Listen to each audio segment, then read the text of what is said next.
Jangan lupa tonton, subscribe, like, and share.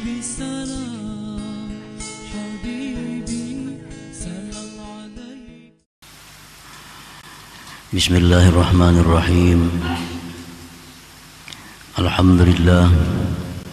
Alhamdulillahilladzi ja'ala thawabal khamsi khamsin fadlan wa rahmatan minhu lil musallin.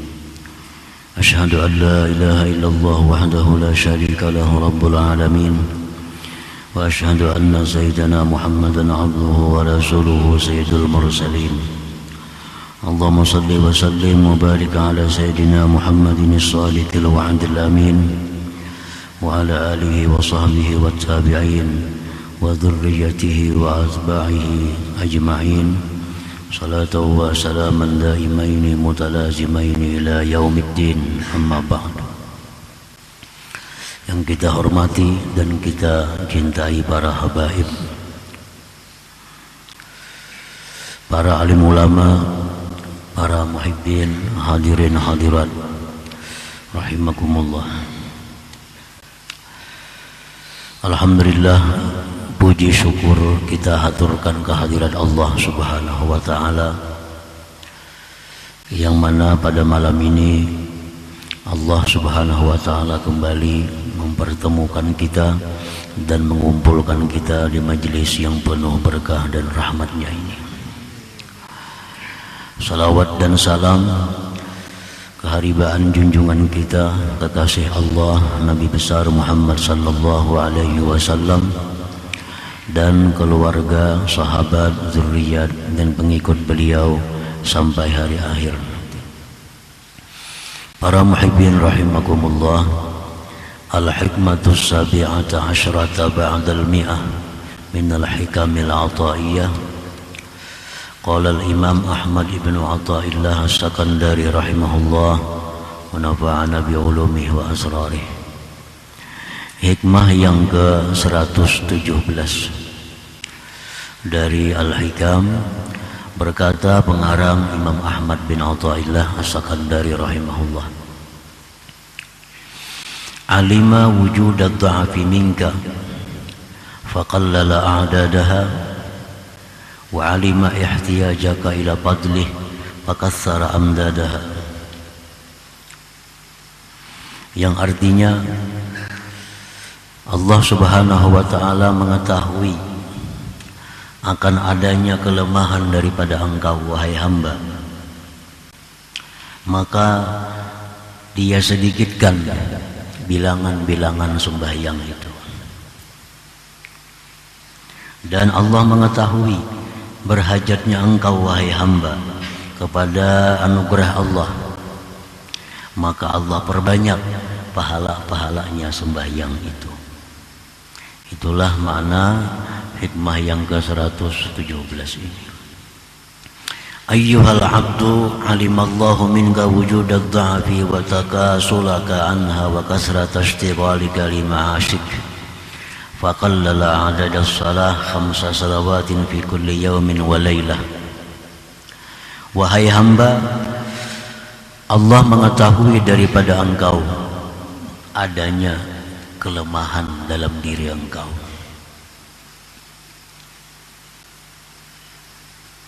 dan Allah mengetahui akan malasnya engkau daripada sembahyang itu, dan Allah mengetahui banyaknya kesibukan engkau untuk penghidupan engkau.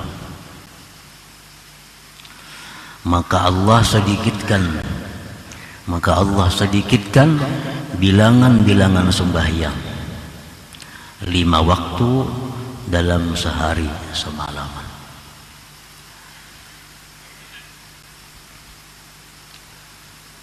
فَفَرَضَ عَلَيْكَ رَكْعَتَيْنِ فِي الصُّبْحِ وَأَرْبَعَ رَكَعَاتٍ فِي الظُّهْرِ وَكَذَا فِي الْعَصْرِ وَثَلَاثًا فِي الْمَغْرِبِ وَأَرْبَعًا فِي الْعِشَاءِ. 5 waktu dalam sehari semalam itu sudah sedikit, ditambah lagi dengan rakaat yang sedikit. Subuh cuma 2 rakaat, zuhur asar 4 rakaat, maghrib 3 rakaat, dan isya 4 rakaat. Nah, hanya ini yang dipardukan Allah kepada kita, sembahyang itu 5 waktu dalam sekian rakaat yang sangat sedikit tadi.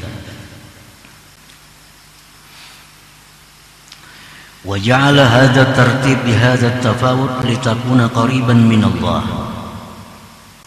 Dan Allah jadikan ini susunan dengan ini perbedaan supaya engkau selalu dekat dari Allah. Subuh ini waktunya diatur oleh Allah. Subuh, zuhur, asar, maghrib, isya, ini waktu-waktu sudah diatur sedemikian rupa oleh Allah agar hamba ini selalu dekat dengan Allah, agar hamba ini jangan jauh dari Allah, jangan lupa kepada Allah. Wa ma'lumun annaka idza addaita as-salah bi hadhihi surah la tajidu ta'aban bil ibadah wa lam tafutka maslahatul ma'isah. Dan maklum bahwa engkau bila menunaikan sembahyang dengan ini rupa, engkau tidak akan mendapati kesusahan pada beribadah. Susahlah kita beribadah, cuma 2 rakaat subuh, 4 rakaat zuhur, 4 rakaat asar. Sesuatu yang sangat ringan, sesuatu yang sangat intim. La tajidu ta'aban bil ibadah, kamu tidak mendapati susah pada beribadah itu. Walam tafutta maslahatul ma'isha, dan tidak akan luput akan engkau urusan kemaslahatan penghidupan engkau. Artinya yang sedemikian ini kadang mengganggu, tidak mengganggu kemaslahatan usaha engkau, tidak akan merusak aturan pekerjaan engkau. Orang jadi pegawai negeri dengan sembahyang yang sedikit ini tentu tidak akan mengganggu urusan kepegawaiannya. Bisa lawas nongkrong di warung 2-3 jam, ini nang merusak gawean kemudian kantor itu. Kalau sembahyang ini kadang merusak. Zuhur cuma 4 rakaat, asar cuma 4 rakaat. Ini yang diminta Allah kepada hamba-Nya. Walam tafutka maslahatul ma'isah. Yang berdagang tidak akan merusak perdagangannya, tidak akan mengganggu kegiatan perdagangannya, hanya dengan 4 rakaat zuhur, 4 rakaat asar. Nah, para muhibbin rahimakumullah, jadi jumlah rakaat yang ditetapkan oleh Allah subuh 2, 4, 4, 3, 4, ditambah lagi waktu-waktu yang ditentukan Allah, itu semua adalah mengandung rahasia dari Allah, mengandung kebaikan-kebaikan yang banyak kepada kita. Dan itu diketahui oleh arbabul qulub wal basair, diketahui oleh orang-orang yang punya mata hati dan penglihatan batinnya. Kenapa Allah mewajibkan subuh 2? Itu ada rahasia yang besar, yang kebaikannya untuk kita. Kenapa zuhur mesti 4? Itu ada kebaikannya. Nah, para muhibbin rahimakumullah,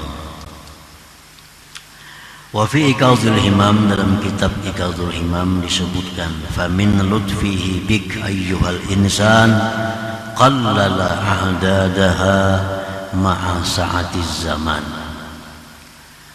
Nah, setengah daripada kelembutan Allah dengan engkau wahai manusia, Allah sedikitkan bilangan sembahyang itu, ma'asa'ati zaman, serta luasnya masa. Nah, kalau kita hitung maghrib misal 5 menit, 5 menit kali 5 cuma berapa menit? 25 menit. Sedangkan waktu diberi Allah dalam sehari semalaman 24 jam. Nah, jadi kalau benar dan kada sembahyang itu durhaka benar lawan Allah, sangat durhaka kepada Allah. Dalam waktu 24 jam Allah minta cuma 20 menit menghadap Allah. Banyak yang kada sempat. Banyak yang kada sempat. Ada yang sibuk dengan kantornya, ada sibuk dengan pertaniannya, ada sibuk dengan permainannya, ada sibuk dengan malasnya, ada sibuk dengan menganggurnya. Banyak yang melupakan Allah. Dan Allah minta cuma sekitar 20 menit dalam waktu 24 jam. Bukan main luasnya.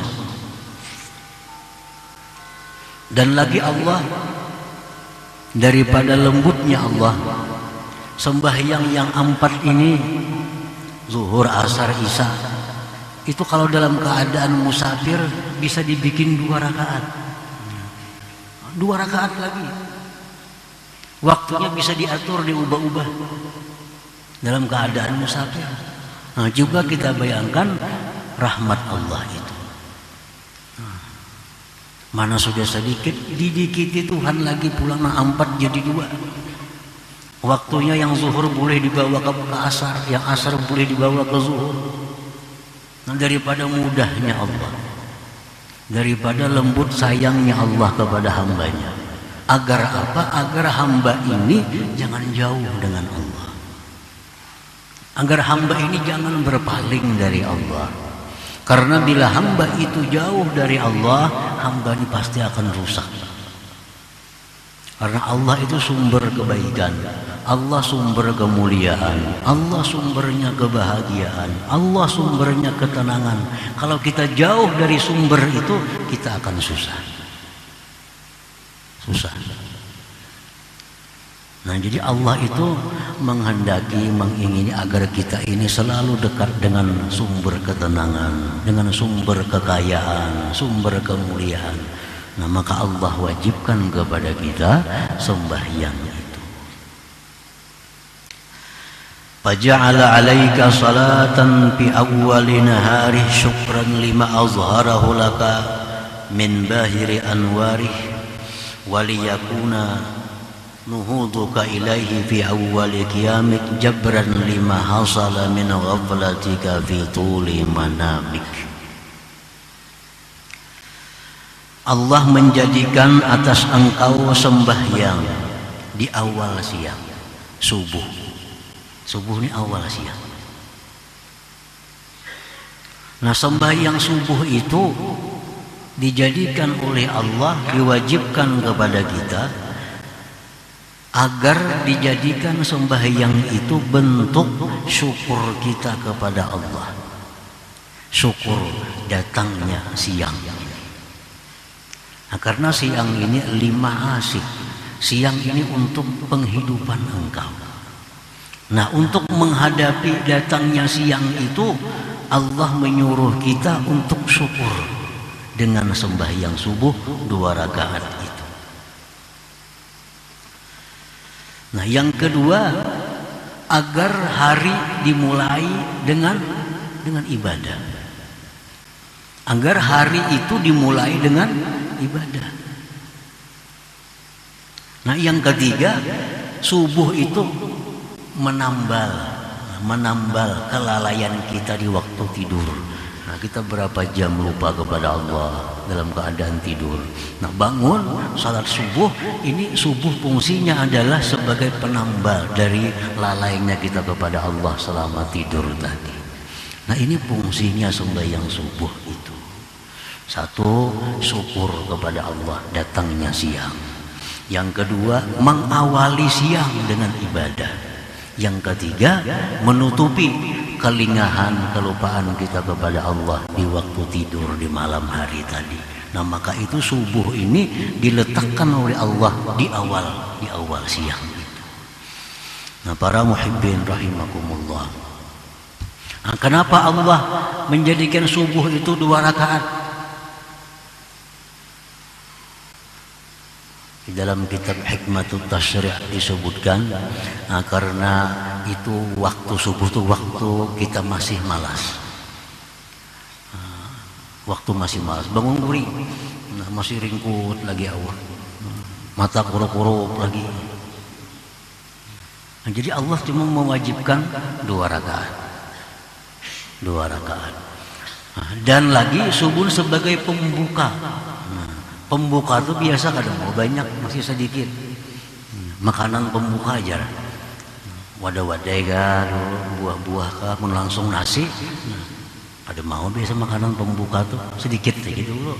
Nah kayaknya zuhur nang iyanya. Nah itu 4 rakaat. Nah ada sebagian ulama atau hukama yang menjelaskan demikian itu.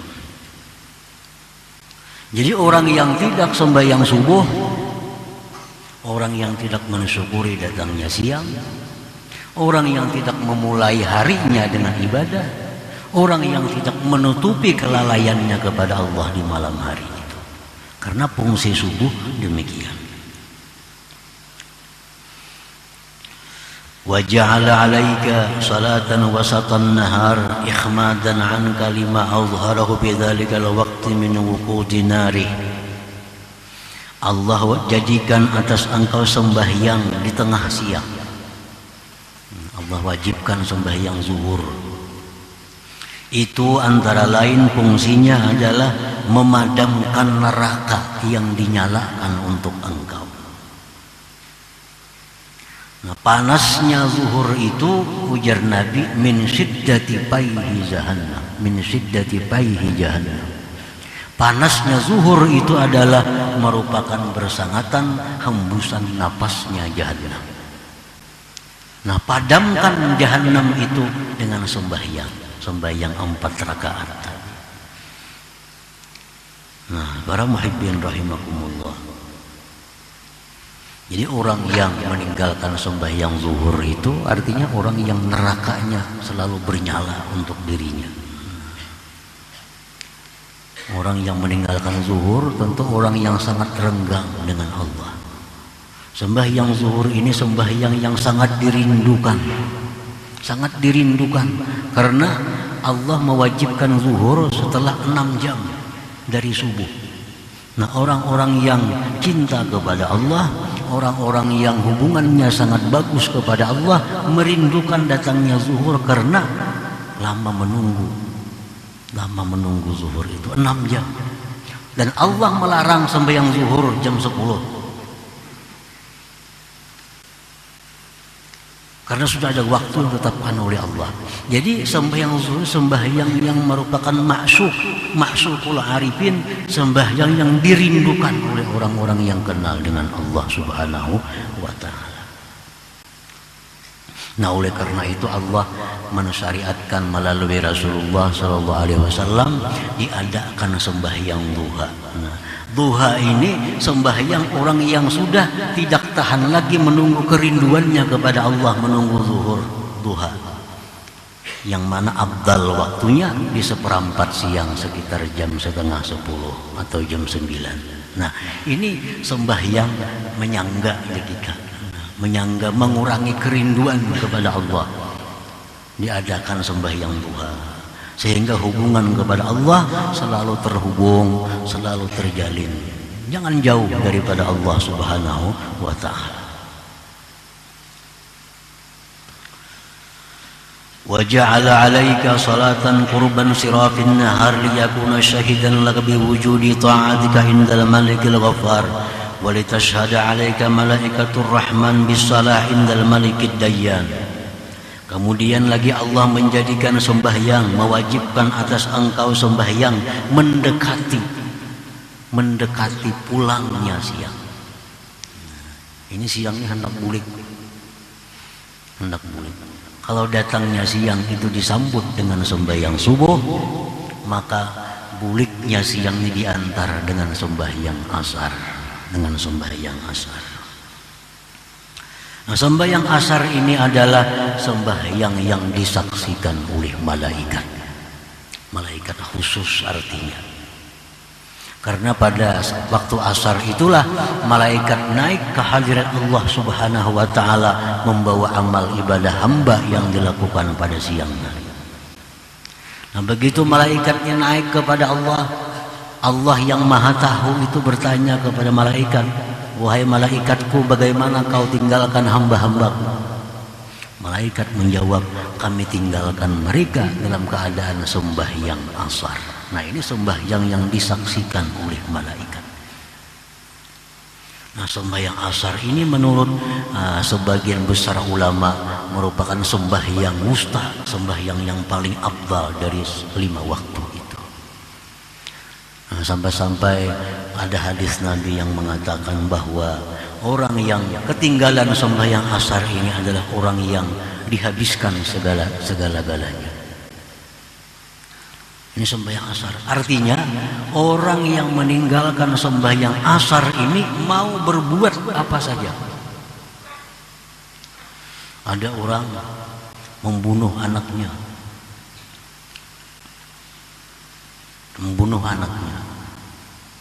Kemudian anaknya dibuat di dalam cuka.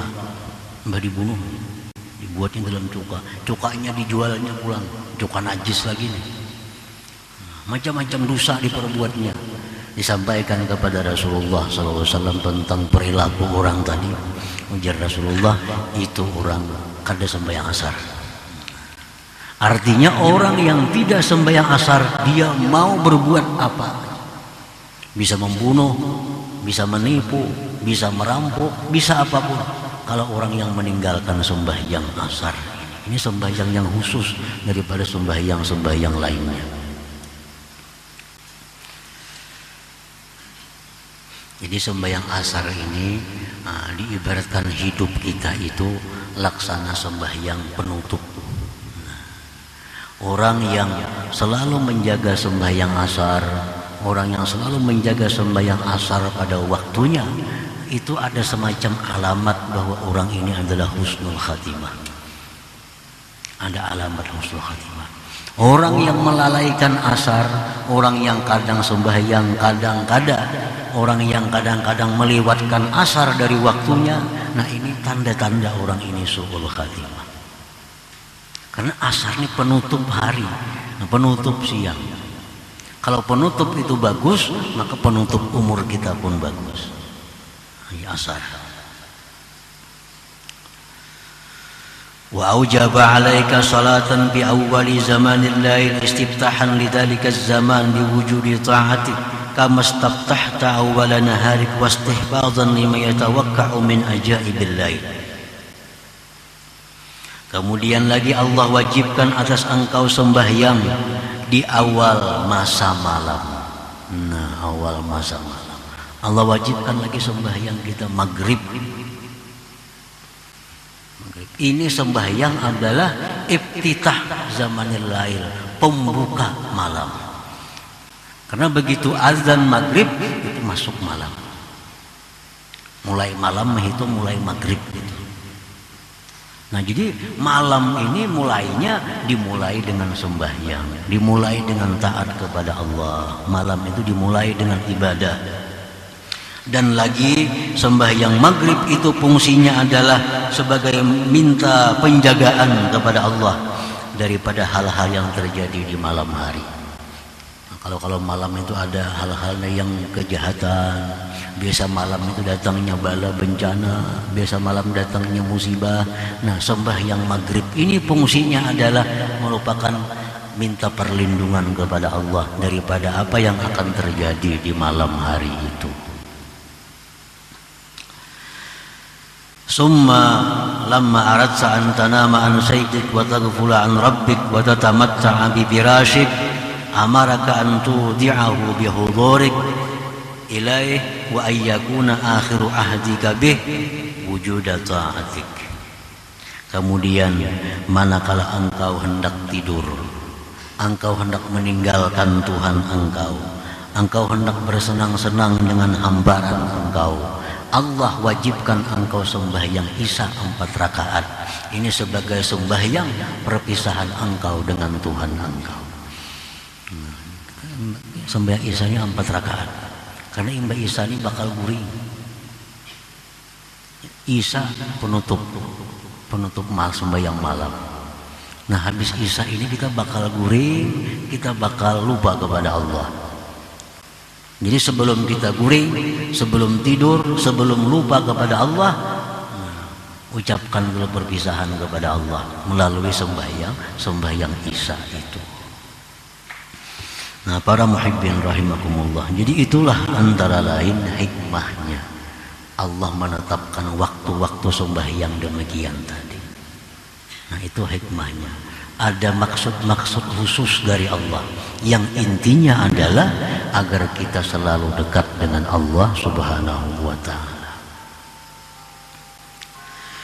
Wa alima ihtiyajaka ila fadlih fakassara amdadaha, dan Allah mengetahui berhajatnya engkau kepada anugerahnya, maka dia perbanyak amdadaha ay sawabaha, pahalanya. Allah tahu bahwa kita ini butuh pahala yang banyak. Manusia itu perlu kepada pahala yang banyak, karena itu sebab keselamatan mereka di akhirat. Karena di akhirat itu ada mizan, ada timbangan amal. Nah, timbangan amal ditimbang amal kebaikan kita, ditimbang dosa kita. Nah, ini masa saat yang kita memerlukan sebanyak-banyaknya kebaikan. Itu saat-saat yang mendebarkan kita, yang menegangkan kita. Kalau banyak timbangan kejahatan, ke neraka. Kalau menang timbangan kebaikan, timbangan kebaikan menang surga. Nah, itulah saat yang mendebarkan, saat yang menegangkan kita. Nah, Allah mengetahui bahwa kita ini perlu kepada kebaikan, perlu kepada pahala, maka Allah banyakkan pahala sembahyang tadi. Dalam Al-Quran Allah berfirman, فَأَمَّا مَنْ ثَقُلَتْ مَوَازِينُهُ فَهُوَ فِي عِيشَةٍ رَاضِيَةٍ وَأَمَّا مَنْ خَفَّتْ مَوَازِينُهُ فَأُمُّهُ هَاوِيَةٌ. Orang yang berat timbangan kebaikan walaupun sazarrah, artinya ini kebaikannya ini sedikit atau banyak, sedikit banyaknya, cuma banyak kebaikan. Bahwa bi aisyatir radiyah, dia akan hidup dalam keridhaan, dalam kesenangan. Wa amma man khaffat mawazinuhu, orang yang ringan kebaikannya walaupun sedikit, lebih banyak kejahatannya, fa ummuhu hawiyah, dia kembali ke neraka hawiyah. Nah, jadi kita sangat perlu kepada pahala, dan Allah mengetahui itu, maka Allah perbanyak pahala sembahyang itu. Nah, para muhibbin rahimakumullah, faja'ala kulla salatin bi ashrin bahwa khamsun fil his khamsun bis sawab. Allah jadikan tiap-tiap sembahyang itu dengan 10, maka dia 5 pada kenyataannya, tetapi 50 pada pahalanya. Sembahyang itu 5 kali aja sehari, tapi pada pahalanya sama dengan 50 sembahyang. Wa idza fa'alta bil jamaah kanat kullu wahidatin bi 25. Nah, bila sembahyang tadi berjamaah, sembahyang berjamaah, maka itu menjadi 25 kali. 25 kali ganda, 25 kali lipat ganda. Wa tud'abu bi 'ashrin, ditambahkan, dilipatkan 10. Fasarat mi'atain wa khamsin fi kulli shalah, maka jadilah tiap-tiap satu sembahyang itu berjamaah nilainya 250 kebaikan. Nah, kan satu kali sembahyang 10. Nah, ditambah kalau berjamaah 25. Nah, 25 kali 10 berarti 250 satu waktu. Nah, 5 waktu berarti 1250. Nah, itu kalau sembahyangnya berjamaah di tempat yang biasa. Kalau sembahyangnya berjamaah di tempat yang mulia, di Masjidil Haram, nah tambah lagi pulang 100.000 kali ganda. Sembahyangnya di Masjid Nabawi ditambah 1000 ganda. Nah, ditambah lagi sembahyang berjamaah, imamnya pulang imam orang yang mulia, lipat ganda lagi pahalanya. Kehebatan imam ini menentukan banyaknya pahala. Makin imamnya orang yang baik, pahala makin banyak kita mengikut di belakangnya itu. Sebagaimana hadis Rasulullah SAW, as-salah khalfa maghfur ghafarallahu. Sembahyang di belakang orang yang diampuni oleh Allah, di belakang pun diampuni oleh Allah. Kalau sembahyang di belakang orang yang dimuliakan oleh Allah, imamnya orang mulia, di belakang pun jadi orang yang mulia. Makanya imam itu dipilih. Kan dalam agama ada pemilihan imam. Nah, imam itu harus ini, harus ini, harus ini, harus ini. Karena imamnya menentukan yang di belakang. Kalau imamnya orang mulia, di belakang jadi orang mulia. Kalau imamnya orang yang diampuni Allah, di belakang semuaan maghfurun, diampuni oleh Allah. Ditambah lagi imamnya pulang, tentu pahalanya akan berlipat ganda. Jadi makin banyak kebaikan, tentu akan membawa keselamatan kepada kita. Makin banyak kebaikan, maka harapan selamat itu ada pada kita. Wa kana Allah dzul fadlil azim, wallahu dzul fadlil azim, dan Allah Subhanahu wa taala mempunyai anugerah yang besar. Nah, para muhibbin rahimakumullah, selanjutnya hikmah yang ke-118. Ila hadratin Nabi sallallahu alaihi wasallam al-Fatihah.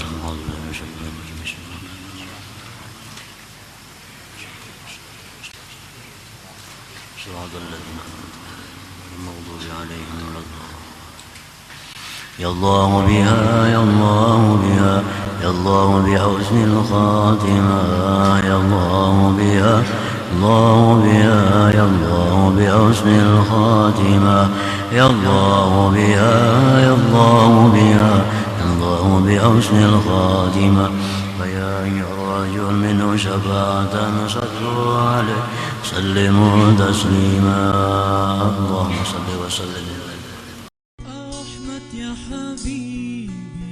Jangan lupa tonton, subscribe, like, and share.